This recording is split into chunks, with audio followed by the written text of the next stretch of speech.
there, I wanted to review my 67 ounce Breville hot water kettle, and I wanted to show you the soft grip ergonomic handle, the slow opening lid so the steam just doesn't hit you in your face.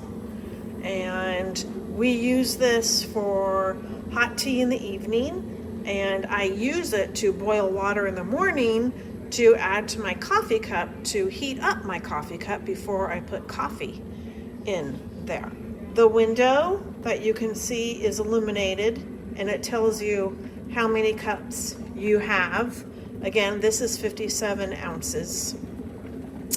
And it has a cord wrap storage underneath the kettle. This is easily removed, if you see that here. And when it finishes boiling, it will ring. You'll hear a little bell go off.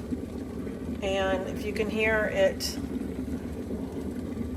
boil right now, and I'll show you how hot the water really is.